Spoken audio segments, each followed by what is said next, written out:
Paskong Pasko eh, may trabaho. Ayaw pa. Ay, ito. Maligayang Pasko. Maligayang Pasko po. Maligayang Pasko. Maligayang Pasko sa inyo. Tatay Seno! Maligayang Pasko! Maligayang Pasko! Maligayang Pasko po. Ano nga pala mga dala ninyo? Mga kakanin! Nagpagsaluhan natin mamaya! Halina! Tatay Seno! Paalam! Maligayang Pasko!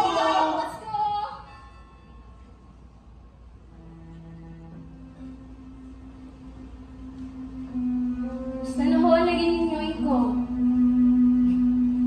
Hindi mo kayo ng tsaa kung ba ang pakiramdam ninyo. Hukong, nagdasal ako kagabi sa mahal na Birhen. Sabi ko ay paputaan ako ng himala. Karamdam niya sa akin kung siya ay palagay o hindi sa aking kahinatnan. Sabi ko ay kailangan ko ng 500 piso pagtubos kay Ama. Sabi ko, tignan ko ang ilalim ng imahen. Kapag nandoon ang pera, iyon ang himala. Kung wala naman, marahil ay kalooban niya akong manilbihan kay Hermana Pensyang.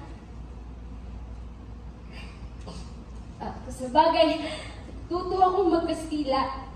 At ang pinakamurang paraan ng pag-aaral ng Kastila ay ang mapatira ka sa taong marunong ito. Hindi po ba?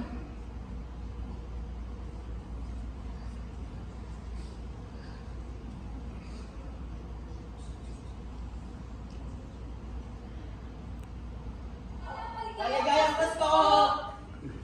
Tata Seno? Napiti si Tata Seno!